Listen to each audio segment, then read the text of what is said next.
Държавността, общинската власт, Ваше Превъзходителство, многоуважаеми господин Гергов, архонт на Пловдивската света митрополия, уважаеми господин Здравко Димитров, бивш кмет на Богоспасение ни град, боголюбиви отци, възлюбени в Христа, Бога, брати и сестри. На всеки от нас е близък и скъп образът на светлият юноша, възседнал бял кон, поразяващ с копие и змея. По всички краища на православния свят сияе ликът на светият победоносец Георги. В негова памет са построени много храмове. Даже бездуховността на днешния век не е затъмнила в народната памет образа на светлият Христов воин. Името Георги в превод от гръцки означава земеделец. Но свети великомъченик Георги Победоносец не е сел зърно и не е събирал реколта по нивите. И все пак той е бил велик земеделец пред Господа. Не със своето желязно копие, макар и то да е страшно за враговете, е извоювал той вечна слава, а с духовното копие. С непобедимото оръжие на вярата свети Георги е обработвал нивите на човешките души, събирайки обилна духовна жътва, извеждайки множество хора от езическият мрак към Христовата светлина.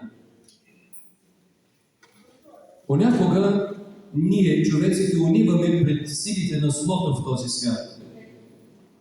Мислим си, че никога няма да извоюваме победа над тях. Но победата, по Божия милост, не е на тази страна, на която е силата, страната, в която е силата, а и на тази страна, където е правдата и истината. Както е казал за това свети Александър Невски, не в силата е Бог, а в правдата. Ние, скъпи мои чада, трябва добре да помним тези забележителни думи. Колкото и мощни да ни изглеждат усилията на хората, които вършат зло, тези усилия винаги ще бъдат посрамени. А човекът, който върши зло, рано или късно ще получи своето възмездие. Защото Бог присъства в този свят не само със своята любов, поддържайки цялото творение, но и със своята справедливост, извършвайки своя съд над хората, не само в деня на Неговото второ и славно пришествие, но и във всеки ден от човешката история. Цялата човешка история е свидетелство за справедливия Божий съд. Именно такава гледна точка към историята подобава на вярващият християнин, който трябва да е способен да вижда Божията ръка в човешката история. Никога не трябва повърхностно да оценяваме това, което е станало в миналото. Нужно е винаги да се стремим да виждаме Божията ръка, помнейки, че Божият съд се извършва над нас във всеки момент от нашия живот. Да даде Бог тази острота на духовното зрение да не се притъпява в нас никога, за да страним от греха, да страним от злото, неправдата и винаги да помним с каквато и сила да се поддържа това зло и този грях, било то със силата на икономическа принуда или със силата на политически средства или на средствата на масова информация или с някакви други средства, побеждаващи човека. Цялата тази сила е нищо пред Божието лице. Както от копието на свети Георги беше победен и се превърна в нищо драконът, символизиращ злата сила, нападаща хората. Нека, скъпи мои чеда, да се помолим днес Господ да укрепи вярата в сърцата ни, да ни даде сила да живеем според Неговите заповеди, да съхраним неповредено своето нравствено чувство, да устройваме своя живот не по лъжливата и опасна греховна логика, която дяволът често в много привлекателна опаковка предлага на човека, а по логиката на божествените закони. И ако имаме за приоритет духовния живот, Господ ще ни предпази от грешки, ще ни даде вътрешна радост, покой, мир, удовлетворение от това, че вършим Божието дело. Нека свети великомъченик и победоносец Георги, защитник на истинската православна вяра, да ни бъде помощник и вдъхновител във всички пътища на живота ни. Светият великомъченик Георги Победоносец да бъде всякога наш молитвен наставник и покровител и застъпник пред Бога. Боголюбиви брати и сестри, намирайки се в благодатните светоносни дни на пасхална радост, на радост от празникът на празниците, светлото Възкресение Христово, съм щастлив, като ваш митрополит и архипастор, отново с искрена радост в Христа, възкръсналият, да отправя към всички вас всепобедният поздрав: Христос Воскресе! В този ден размишлявам колко велик е Бог, колко мъдро Бог е устроил света и как е установил своя план, планът на Божието домостроителство. Нали знаем от Светото Евангелие, че всъщност църквата е онова здание от човешки души, на което основният камък е Господ Исус Христос. И това здание се строи повече от 2000 години. И никой не може да го събори. Виждате ли, много велики събития има в историята на човечеството. Много велики личности има в историята на човечеството. В учебника по история, в училищата няма нито една дума за Исус Христос и Възкресението му. Но независимо от това, всички тия велики събития в човешката история са вече събрани. Нищо, че ги има в учебниците и в книгите. И въпреки, че няма и дума за Възкресението на Господа в учебниците на нашите съвременни деца, това събитие се оказва най-главното, най-важното. В историята на човечеството. И няма нужда да го пише някъде. То е записано в съзнанието, в сърцата, в душите на хората. Колко е велик Господ в своята любов към нас, човеците. Чели сте Светото Евангелие. Бог иска да се спасят всички човеци, като достигнат до познание на истината. И как да достигнат до познание на истината? Пак отговаря Свещеното Писание. По неведомите Божи пътища Светия Дух си намира път, пътека, за да достигне до всяко човешко сърце. Така се е случило в тия 2000 години, когато в градежа на Божието домостроителство, освен Господ Исус Христос като крайъгълен камък, са се вградили много свети Божи угодници, светите апостоли, Христовите ученици, мъчениците за вярата, какъвто е свети великомъченик Георги Победоносец.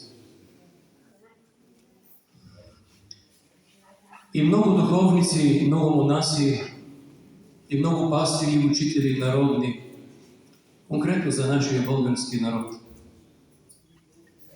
И понеже Бог е същият вчера, днес и вовеки, църквата е жива, пълна с благодат и истина. И въпреки всичко църквата Христова доказва, че тя е наистина оня кораб на нашето спасение, който, каквито и да са пробойните, които се мъчат и отвън и отвътре да нанесат върху корпуса му, този кораб не потъва. Никой не може да го унищожи. Защото за него Господ Исус Христос е казал, портите адови няма да надделеят. И когато храмовете ни са пълни с народ, ние се утешаваме, че на палубата на този кораб има място за всички. И ако този кораб знаем, че никога няма да потъне, той ние няма да загинем в бездната и в стихиите на злото на този живот и в този век. И аз се радвам, че и в благодата на празника Възкресение Христово и още от Велики четвъртък и Велики петък в богослуженията на църквата ни, на Светата Митрополия участваха и разбира се мирените, духовенството, но и първенците на нашия град.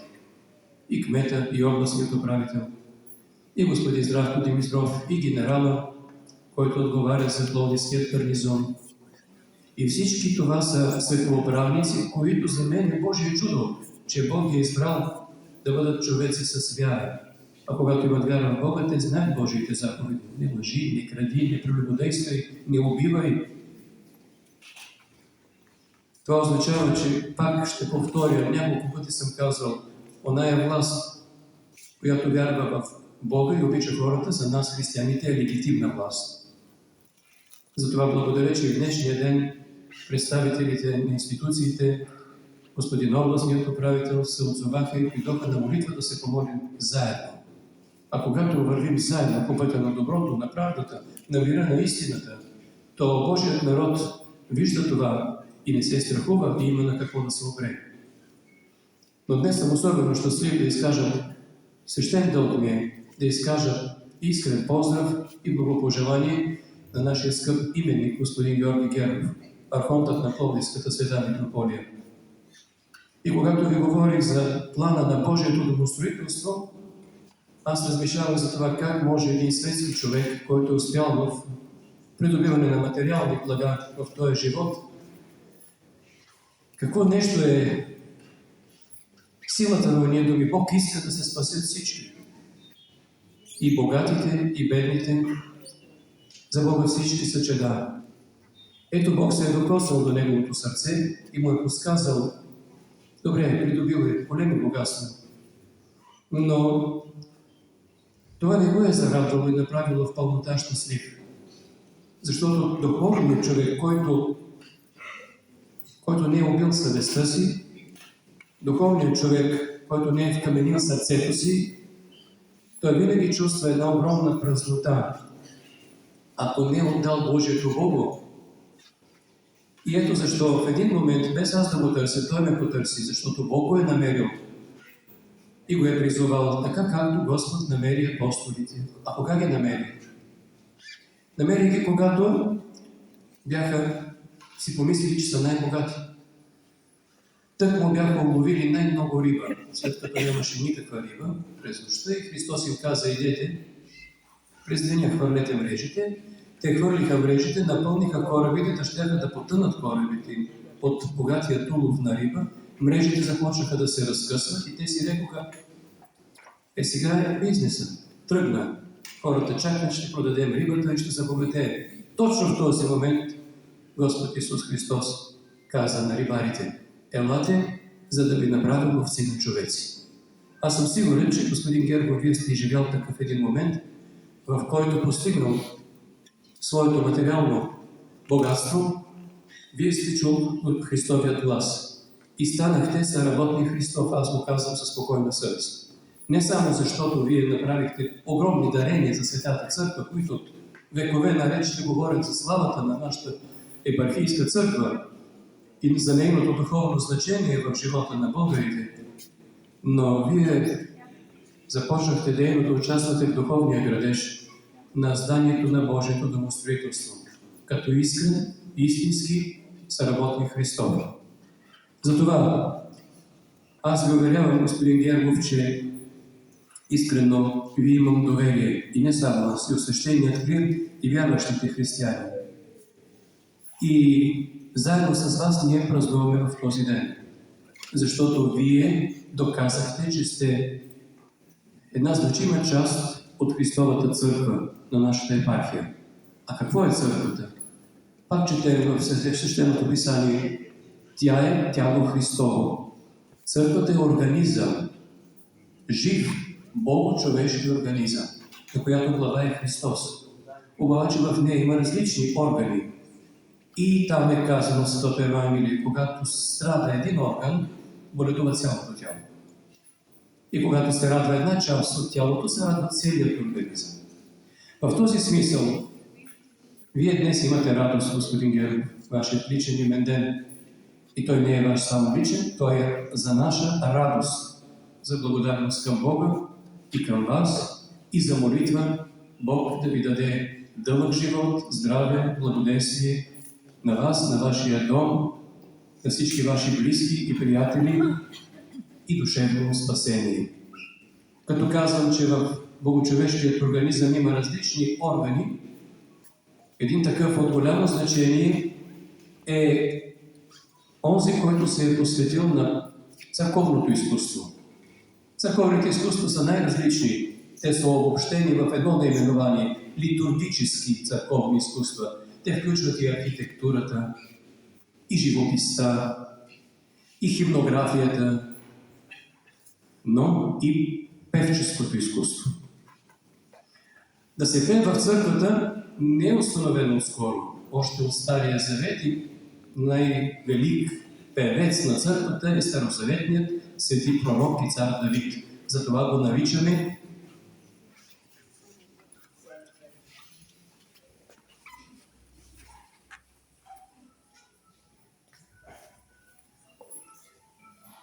песнотворец.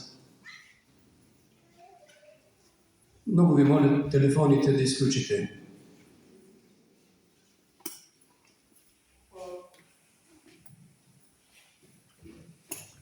Светият псалмопевец.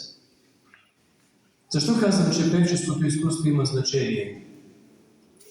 Защото и хубави думи, ако кажеш с неподходящ тон, не постигаш нужният ефект. Много е важен тонът. А това е защото мелодията влияе на чувството на човека, влияе на сърцето на човека.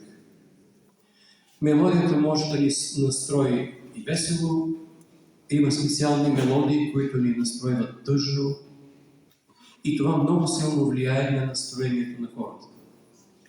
Ето защо молитвите, текстовете на молитвите би трябвало да бъдат придружени с подобаваща мелодия.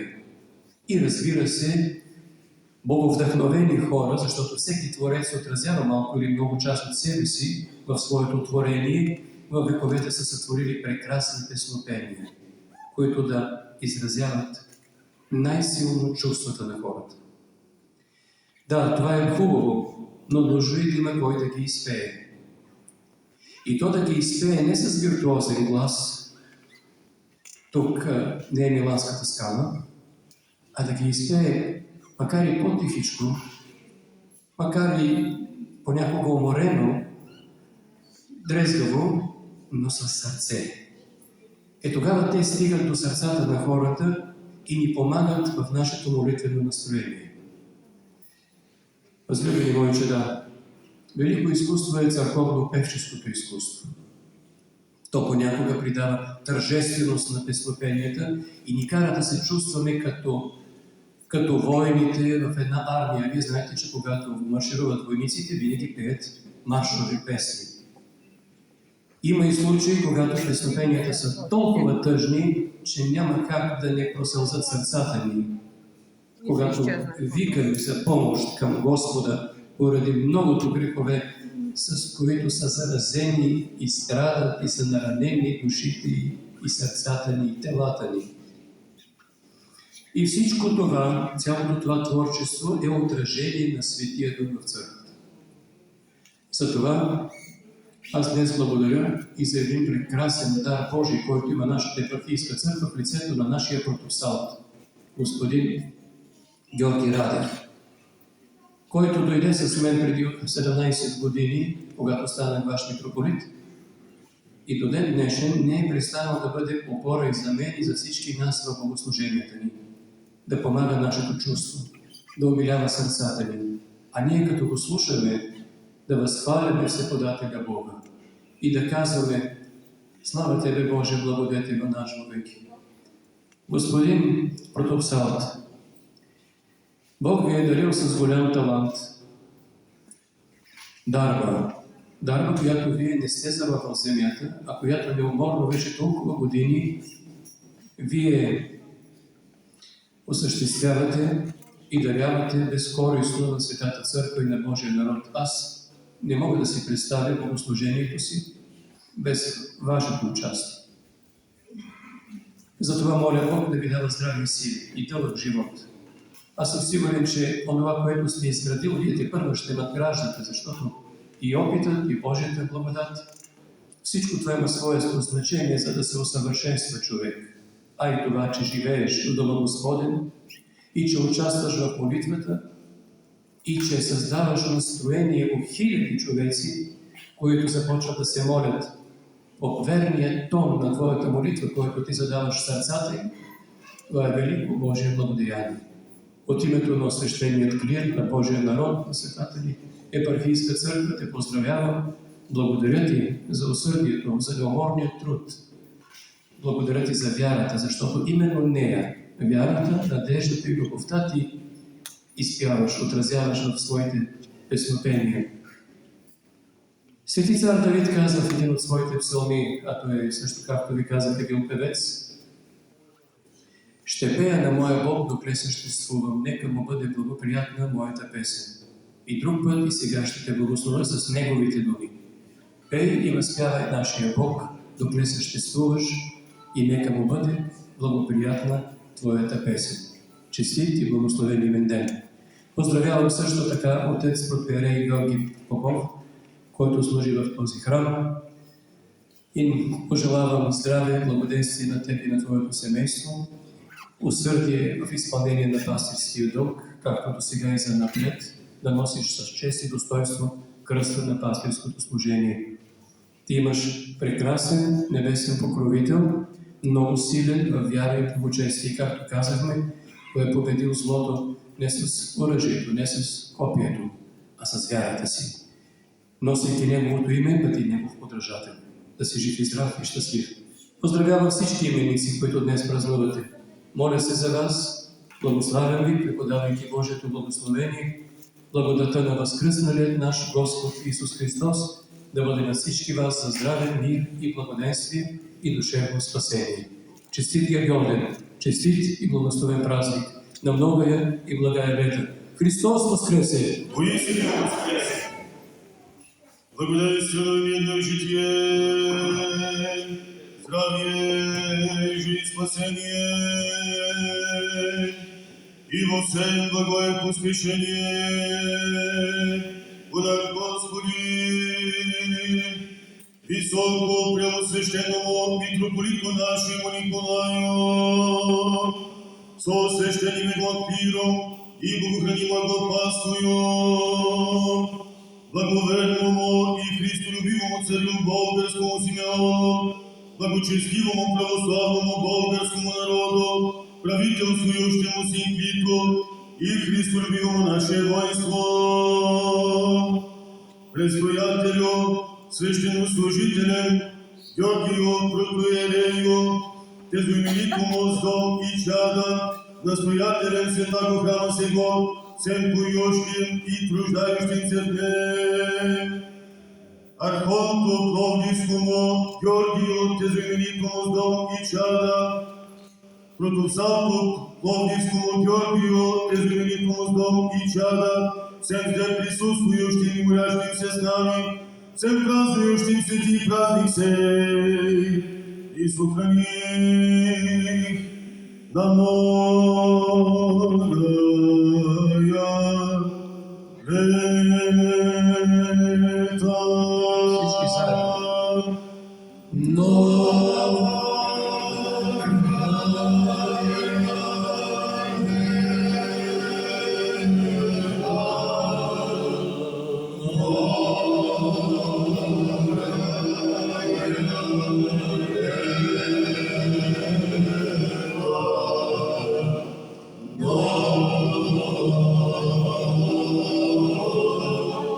Oh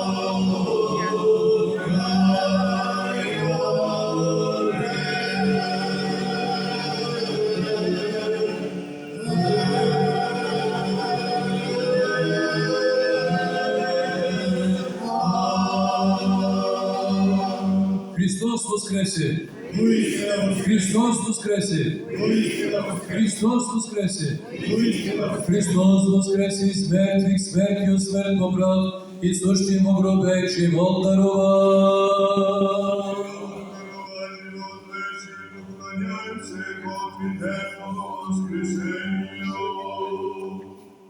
Сега тези от вас, които не са закусили и пили вода, да минат да си вземат анафора. А на всички честит празник, лек, спокоен и благословен ден. Амин.